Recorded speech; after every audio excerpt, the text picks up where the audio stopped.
মা আমেনা তোমার করে ঘরে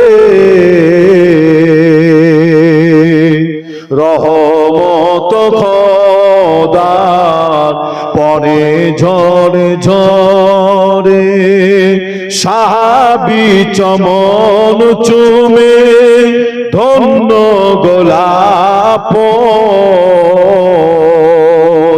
নামটি তাহার মাখা মোহাম্মদ রাসূল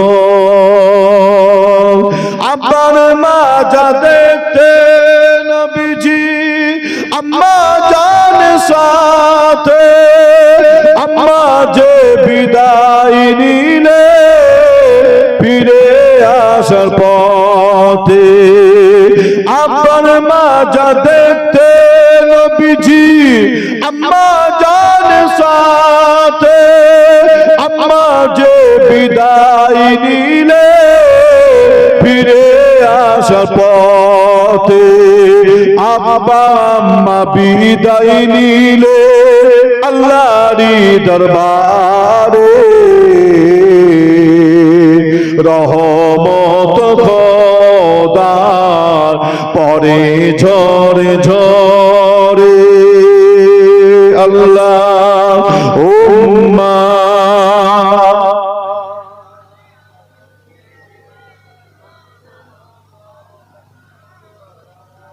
আল্লাহ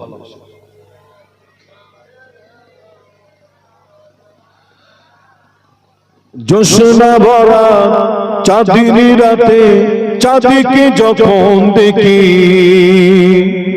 স্বপ্ন লোকে বিবার হয়ে শুধু তোমায় দেখি জোরে হবে না সুবহানাল্লাহ আর একটু জোরে হবে না জোছনা ভরা চাঁদিনী রাতে চাঁদিকে যখন দেখি স্বপ্ন লোকে বিবার হয়ে শুধু তোমায় দেখি একাই বসে মগ্ন হয়ে ভাবি নীরবে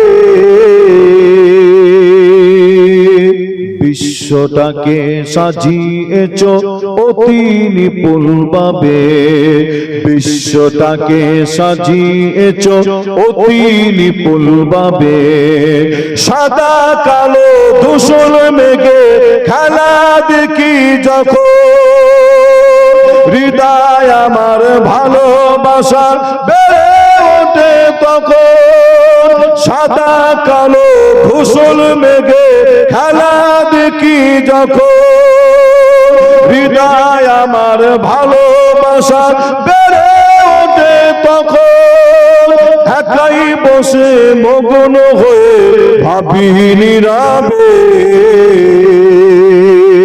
বিশ্বটাকে সাজিয়েছ অতি নিপুণ ভাবে বিশ্বটাকে সাজিয়েছ অতি নিপুণ ভাবে জোছনা ভরা চাঁদিনী রাতে চাঁদিকে যখন দেখি স্বপ্ন লোকে বিবার হয়ে শুধু তোমায় দেখি আল্লাহ উম্মা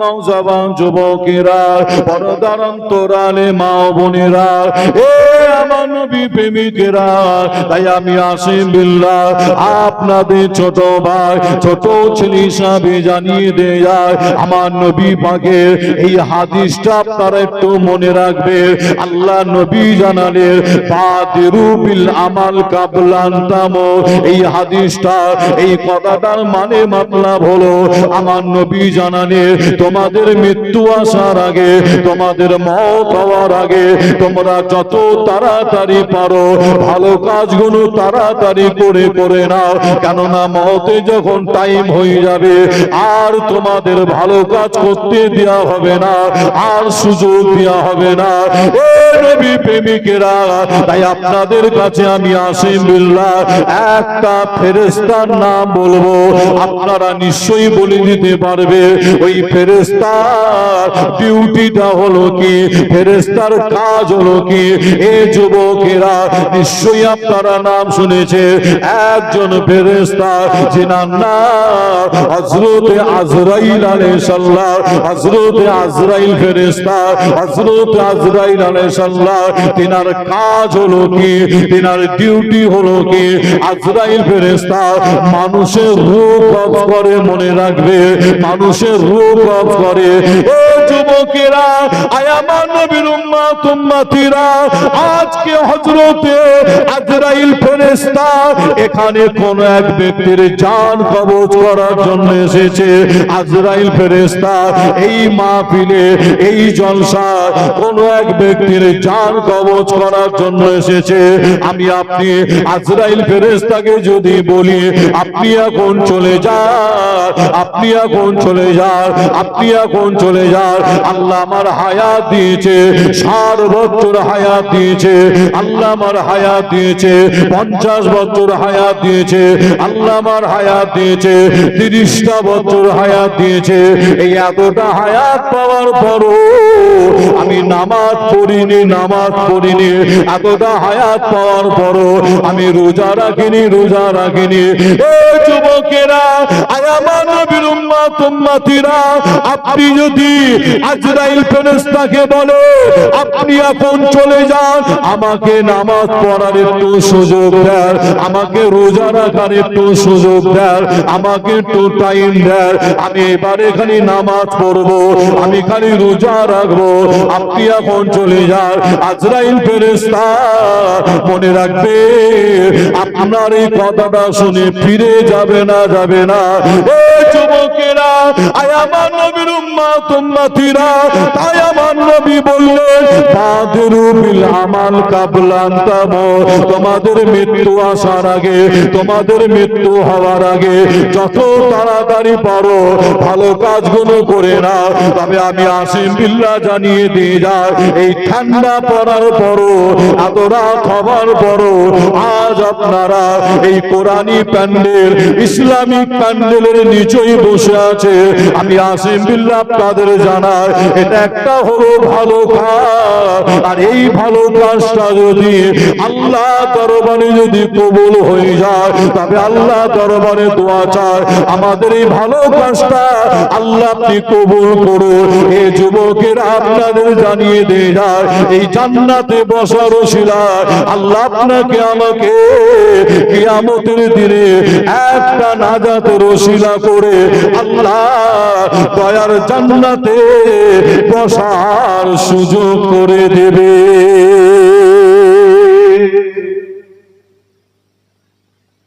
জোরে হবে না সুবহানাল্লাহ? আপনি আমি কোন জায়গায় বসে আছি, এই জায়গাটা এমন একটা জায়গা, মনে রাখবেন এখানে কোনো গুনার কাজ হচ্ছে না।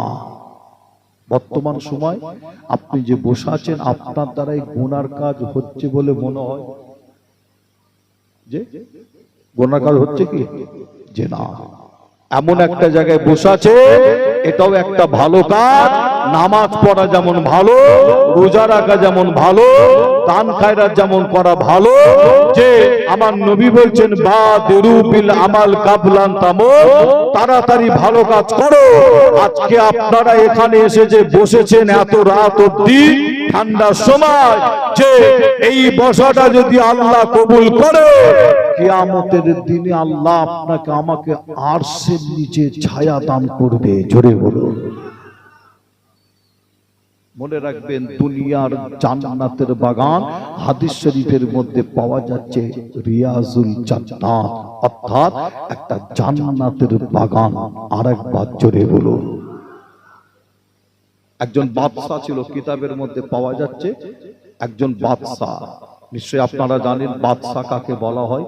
যে একজন বাদশা ছিল, কিতাবের মধ্যে পাওয়া যাচ্ছে বাদশার শখ, শখ হয়েছে কি শখ, আমি একটু শিকার করতে যাব। শিকার, আপনারা দেখবেন এলাকায় এমনও কিছু ব্যক্তি, এমনও কিছু মানুষ আছে শিকার করতে পছন্দ করে, করে না? করে না? শিকার বোঝেন তো নাকি? বাদশার শখ হয়েছে আমি একটু শিকার করতে যাব। বাদশাহ করেছে কি জানেন, কিতাবের মধ্যে পাওয়া যাচ্ছে বাদশাহ হাতে একটা বন্দুক নিয়েছে, কেন শিকার করতে গেলে বন্দুকের প্রয়োজন। বাদশাহ একটা হাতে বন্দুক নিয়ে একটা ঘোড়ার পিঠের উপরে চেপে বসেছে। আর বাদশাহ বলে কথা, বাদশার সাথে লোকজন আছে, তাদেরও হাতে আছে বন্দুক। বাদশাকে গার্ড দিয়ে নিয়ে যাচ্ছে। বাদশাহ ঘোড়ার পিঠের উপরে হাতে বন্দুক জঙ্গলের ভেতরে যাচ্ছেন শিকার করতে। যে এই বাদশাহ ঘোড়ার পিঠের উপরে চেপে জঙ্গলের ভেতরে যাচ্ছেন শিকার করতে। যেতে যেতে হঠাৎ করে বাদশাহ দেখতে পান রাস্তার মাঝখানে একজন মুসাফির দাঁড়িয়ে আছে। কে দাঁড়িয়ে আছে? মুসাফির একজন দাঁড়িয়ে আছে। একটা মুসাফির রাস্তার মাঝখানে দাঁড়িয়ে আছে। ওই মুসাফিরটা রাস্তার মাঝখানে দাঁড়িয়ে বাদশাকে বলছে দাঁড়ান, দাঁড়ান।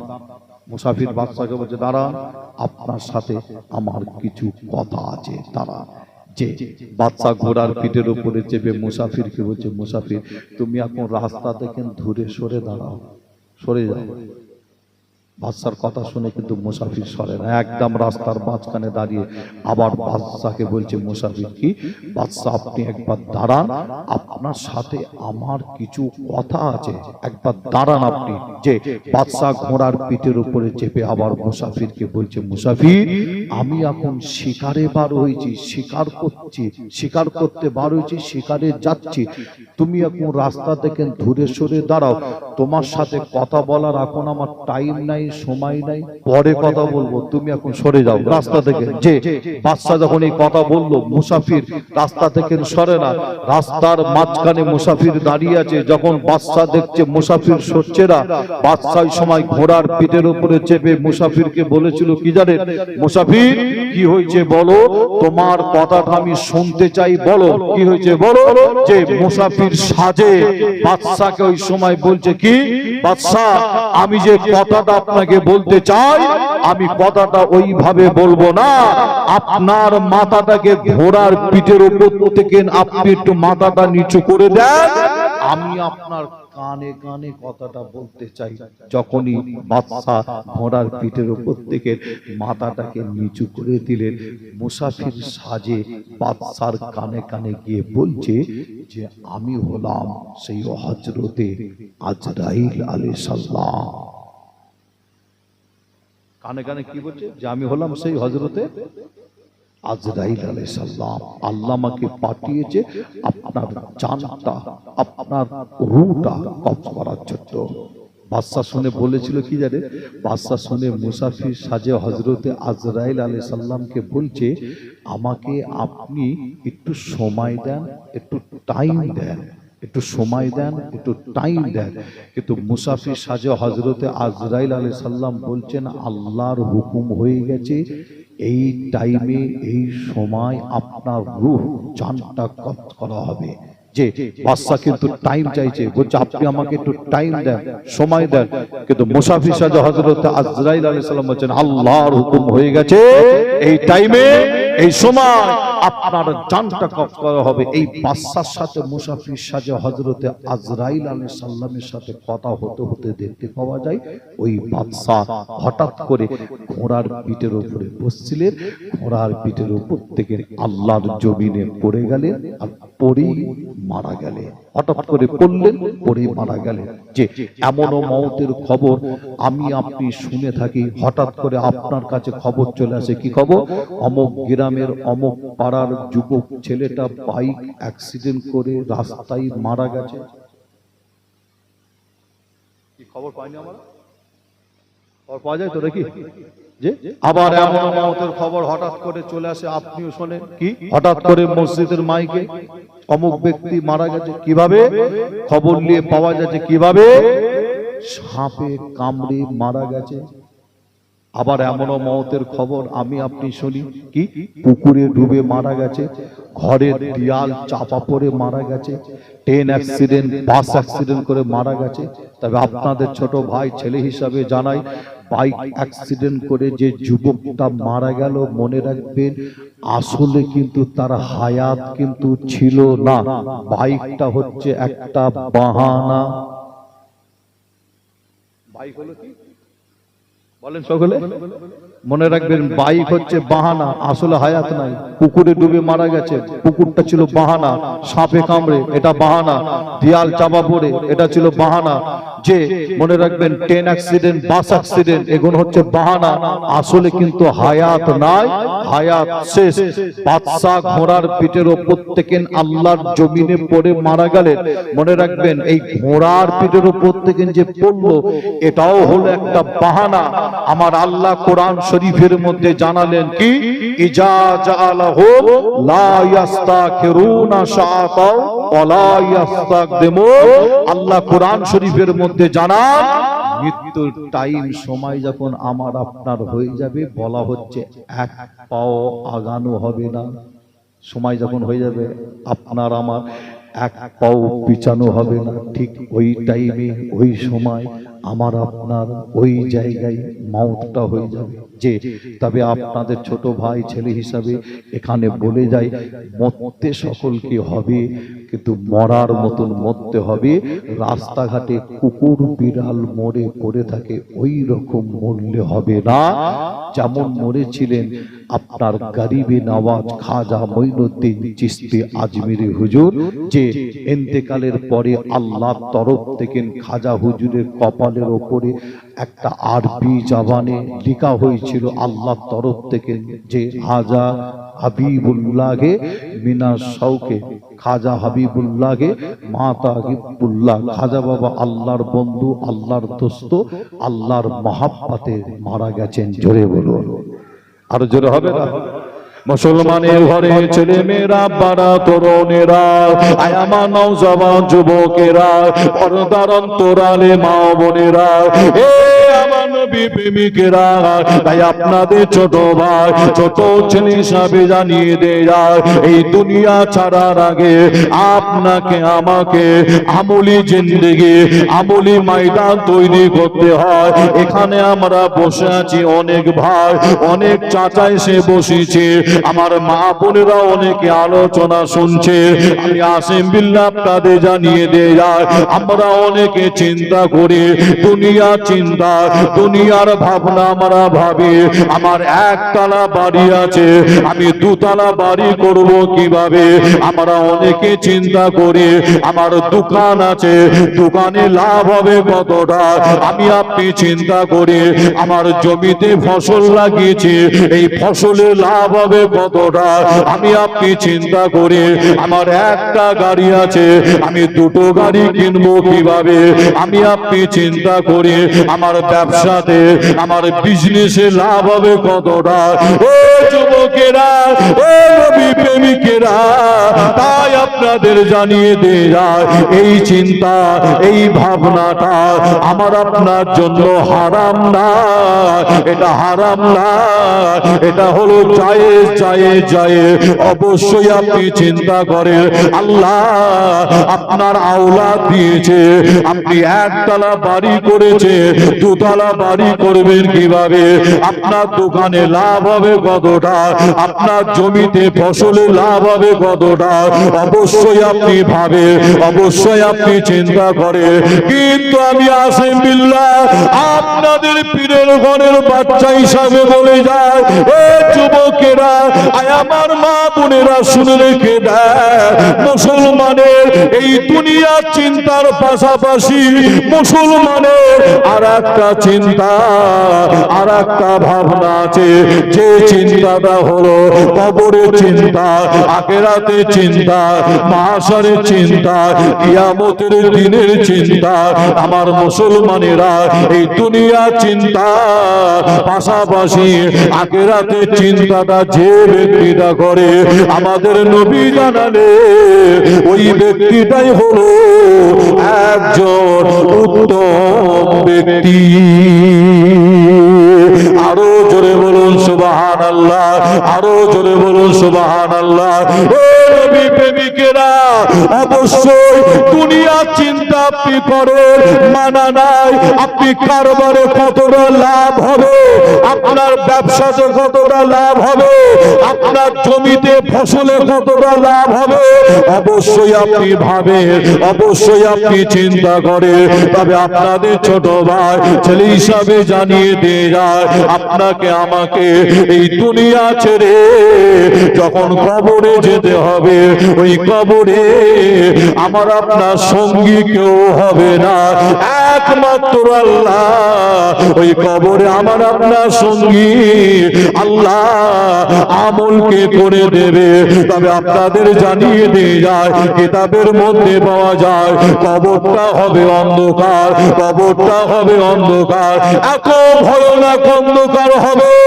যারা গুনাহগার বান্দা বান্দি হবে, গুনাহগার বান্দা বান্দিরা যখন মারা যায়, এই গুনাহগার বান্দা বান্দি মারা যাওয়ার পরে তাদের যখন কবরে শুইয়ে রেখে দিয়ে আসা হয়, এই কবরে শুইয়ে রেখে দিয়ে আসার পরে গুনাহগার বান্দা বান্দিরা ওই অন্ধকার থেকে তারা কবরে ভয় পেয়ে যায়, ওই অন্ধকার কবরে তারা থাকতে পারে না।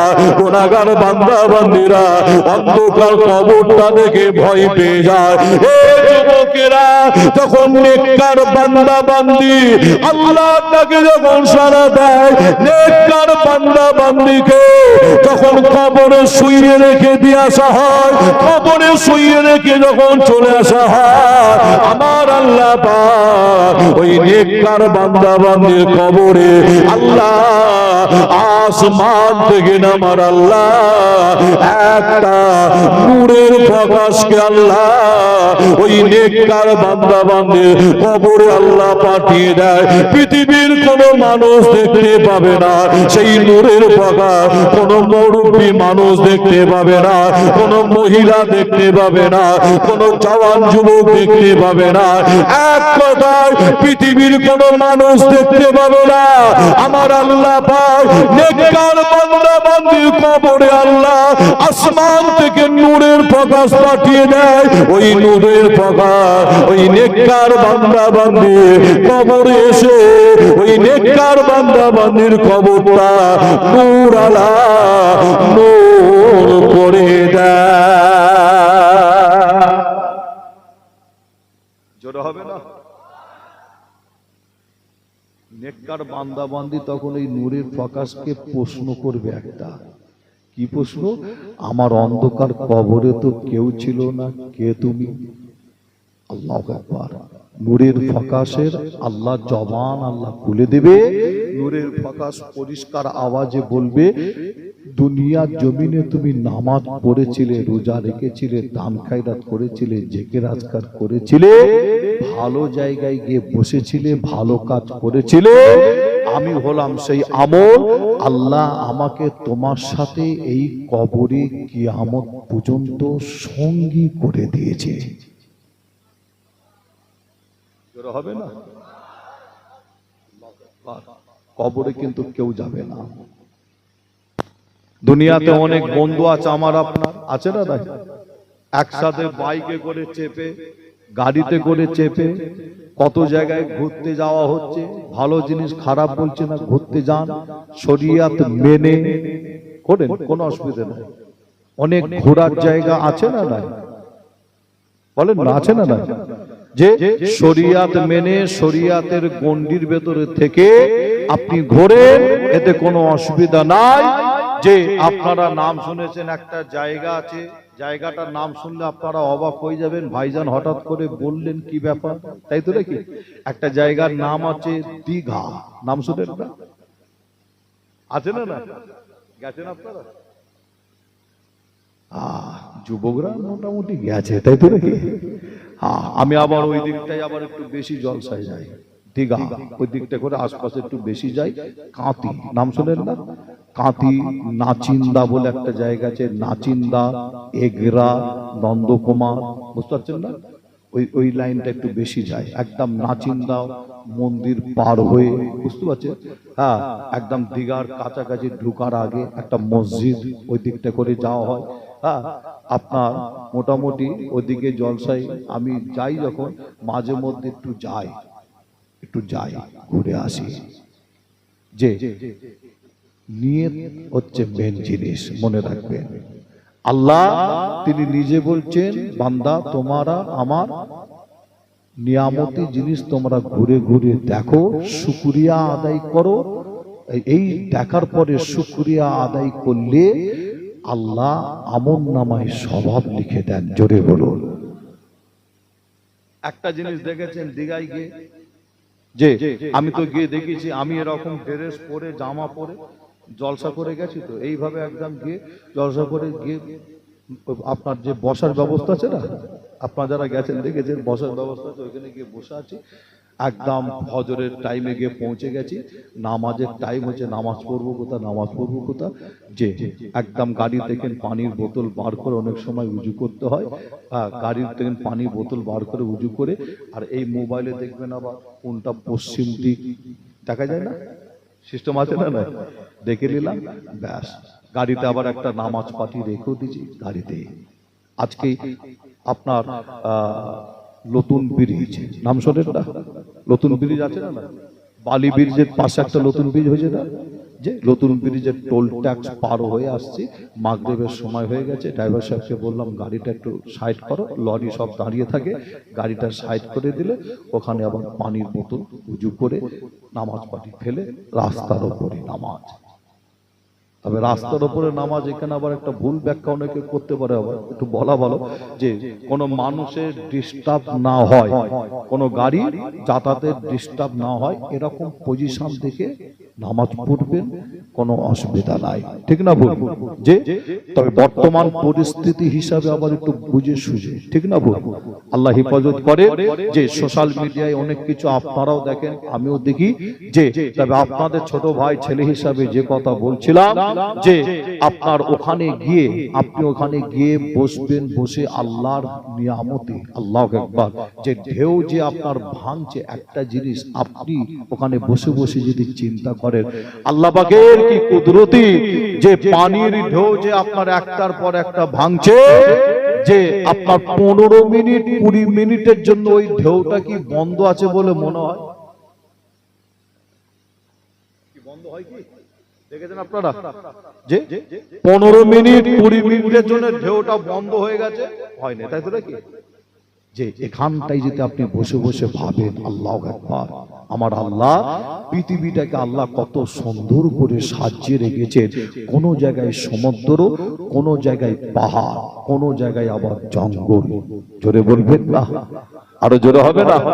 যে আপনাদের ছোট ভাই ছেলে হিসাবে জানাই, আপনি অবশ্যই ঘুরতে যাবেন বন্ধুদের সাথে, যে শরিয়াত মেনে ইসলামের গণ্ডির ভেতরে থেকে যদি ঘুরতে পারে, ওই ঘোড়াটাও কিন্তু আপনার স্বভাব হবে, আমলনামায় নেকি লেখা হবে। জোরে বলুন সুবহানাল্লাহ, আরো জোরে হবে না?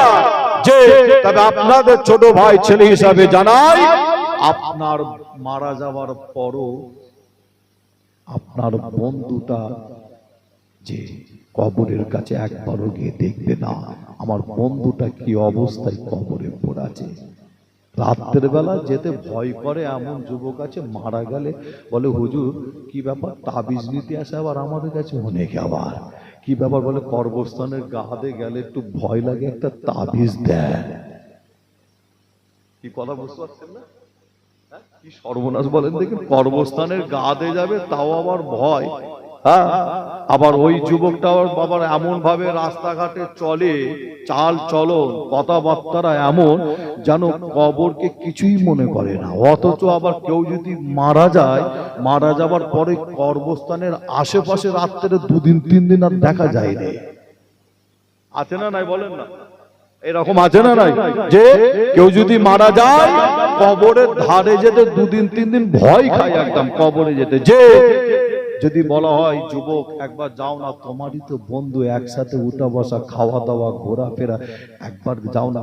এখন তো বাজে প্রায় রাত 12টা, মনে হয় ও 12:30 পার হচ্ছে, যে এই রাত 12:30টার সময় একবার যাও না, তোমার বন্ধু, তোমার আত্মীয় স্বজন কবরে শুয়ে আছে, একবার বন্ধুর কবরের ধারে গিয়ে একটু বসো না।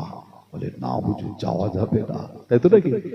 ভয় লাগে যে, কিন্তু আপনাদের ছোট ভাই ছেলে হিসাবে এটা বলার কারণ হচ্ছে একটাই, মনে রাখবেন যেখানে যেতে এখন বেঁচে থাকা অবস্থায় ভয় লাগছে, ওখানে কিন্তু আপনাকে আমাকে একা শুয়ে থাকতে হবে, একা, কেউ কিন্তু দেখতে যাবে না।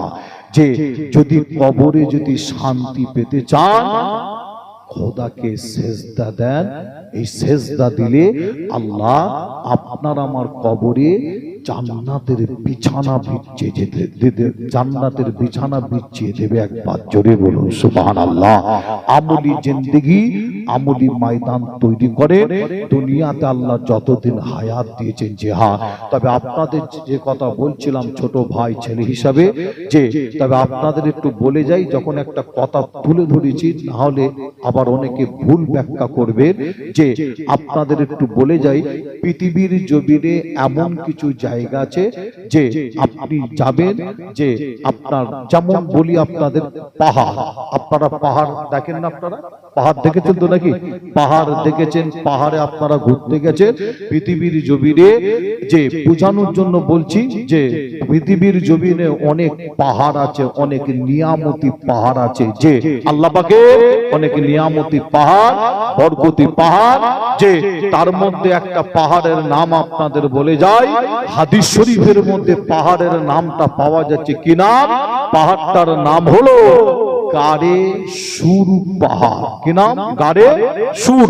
মোবাইলে যদি মনে করেন আপনি দেখে নিতে পারেন পাহাড়টা, ভাই যখন বলে গেল আপনি মনে করলে বাড়িতে গিয়ে এই পাহাড়টা দেখে নেবেন, নাম হচ্ছে গাড়ে সুর। এই গাড়ে সুর পাহাড় মক্কা শরীফে আছে। পাহাড়টা মক্কা শরীফের সবথেকে বড় পাহাড়, উঁচু পাহাড় গাড়ে সুর। এই গাড়ে সুর পাহাড়ের একটু কথা আপনাদের বলে যায়। আপনারা নিশ্চয়ই উলামা হযরতদের জবান থেকে আপনারা শুনেছেন আমার আপনার নবীর হিজরতের ঘটনা, যে আমার আপনার নবী যখন হিজরত করে কাফেরদের অত্যাচারে, যে আল্লাহর নবীর ঘরটা কাফেররা ঘিরে ফেলেছিল আমার নবীকে জানে মারার জন্য। আপনারা নিশ্চয়ই শুনেছেন যে আল্লাহ রসুলের ঘর কাফেররা ঘিরে ফেলেছে, কিন্তু আমার আপনার নবী করেছিলেন কি? দুটো হাতে মুঠো মুঠো বালু তুলে বালুতে দোয়া পড়ে ছুড়ে দিয়েছিলেন। আমার আল্লাহ ওই বালুর কোনাগুলো না কাফেরদের চোখে চোখে আল্লাহ পৌঁছে দিয়েছিলেন। জোরে বলো, জোরে হবে না? আমার নবী নিজের জন্মভূমি ঘর বাড়ি ফেলে রেখে সঙ্গে করে নিয়েছিলেন কাকে? হযরতে আবু বকর হুজুরকে দিয়ে আমার নবী হিজরত করছেন।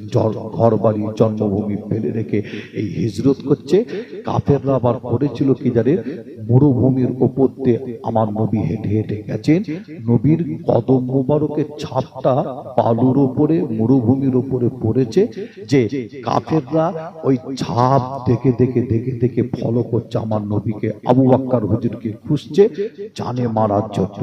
কিন্তু আমার আপনার নবী আবু বকর হুজুর যে এই হিজরত করার পথে একটা পাহাড়ের উপরে গিয়ে ওঠেন। পাহাড়টার নাম হলো গাড়ে সুর পাহাড়, যে মক্কা শরীফের সবথেকে বড় উঁচু পাহাড় গাড়ে সুর। ওই পাহাড়ের উপরে একটা গোয়ার ভেতরে গিয়ে আল্লাহ রসুল আবু বকর হুজুর আশ্রয় দিলেন। যে আপনাদের ছোট ভাই ছেলে হিসাবে বলি, যে ঘটনা আপনাদের কাছে এই ঘটনা বলবো না, শুধু বোঝানোর জন্য বলছি, যে সেটা হচ্ছে কি, ওই গোয়ার মুখে যে একটা জাল বেঁধেছিল। কিসের জাল? মাকড়সার জাল। ওখানে পর্যন্ত কাফেররা পৌঁছে গিয়েছিল, যে একদম ওখানে পর্যন্ত পৌঁছে গিয়েছিল। আপনারা নিশ্চয়ই শুনেছেন যে ওই গোয়ার ভেতরে আবু বকর হুজুরের পায়ে একটা সাপ কামড়েছিল, বিশাল সাপ। কামড়ানোর পরে আবু বকর হুজুরের সারা শরীরে সাপের বিষ। আমার আপনার নবী ওই গোয়ার ভেতরে বসে নিজের জবান থেকে, মুখ থেকে থুতু মুবারক, লালা মুবারক, যে আল্লাহ নবী যখন থুতু মুবারক নিয়ে আলোচনা হবে আপনারা শুধু থুতু বলবেন না, কি বলবেন? থুতু মুবারক। কি বলবেন? থুতু মুবারক। মনে রাখবেন, আমার নবীর যখন হাতের ব্যাপারে আলোচনা হবে, শুধু হাত বলবেন না, হাত মুবারক, পা মুবারক, চোখ মুবারক, তাই তো নাকি? এটা হলো আদব, যে নবীর সাথে বেয়াদবি করলে মনে রাখবেন সব কিছু ধ্বংস হয়ে যাবে। যে যে আপনাদের ছোট ভাই ছেলে হিসাবে আপনাদের জানায়, আমার আপনার নবী নিজের জবান থেকে, মুখ থেকে লালা মোবারক, থুতু মোবারক বার করে আবু বকর হুজুরের যে জায়গায় সাপ কামড়েছেন ওই জায়গাটা লাগিয়ে দিলেন। লাগানোর সাথে সাথে আবু বকর হুজুরের সারা শরীরে সাপের বিষকে আল্লাহ পানি করে দিয়েছিলেন। জোরে হবে না? আমি নিজে গিয়েছিলাম 2023, তার মানে 24 চলছে, 2023-এ গিয়েছিলাম। যে আমি গিয়েছিলাম ফুরফুরা শরীফ থেকে, আমার সাথে বা আরো অনেক ভাইজান ছিলেন, অনেক ভাই ছিল, অনেক ভাইজান ছিলেন, যে আমার থেকে বড় ভাইরাও ছিলেন। একসাথে আমরা সেই গাড়ি শুরু পাহাড়ে উঠেছি। ওই উঁচু পাহাড়ে উঠে দেখছি গোয়ার ভেতরে যে হাজি সাহেবরা ঢুকছেন, আমরা সেই গোয়ার ভেতরে ঢুকলাম। আজও সেই গোয়াটা আছে। আবু বকর হুজুর আমার নবী যে গোয়ার ভেতরে গিয়ে বসেছিলেন, যে আপনার গোয়ার ভেতরটা আপনি দাঁড়িয়ে দাঁড়িয়ে ঢুকতে পারবেন যে না, এমন একটা গোয়াটা এরকম ঢালু টাইপের, বসতে হবে, বসে বসে বসে বসে ঢুকতে হবে। ভেতরে গিয়ে দেখলাম গোয়ার ভেতরে, একদম ভেতরে ঢুকে দেখছি যে কয়েকটা নামাজ পাটি বিছানো আছে, যে অনেকে নামাজ পড়ছেন। আপনি দাঁড়িয়ে নামাজ পড়তে পারবেন না, ওখানে বসে বসে নামাজ পড়তে হবে। যে তার মানে মাথা ঠেকে যাবে, বসে বসে 2 রাকাত শুকরিয়া নামাজ পড়ে ওখানে বসে বসে অনেকে দুটো চোখের পানি ফেলে ফেলে আল্লাহ দরবারে দোয়া চাইছে মন থেকে। কেন? ওখানে বসে আল্লাহ দরবারে যদি দোয়া চাওয়া হয়, আমার আল্লাহ আমাদের নবীর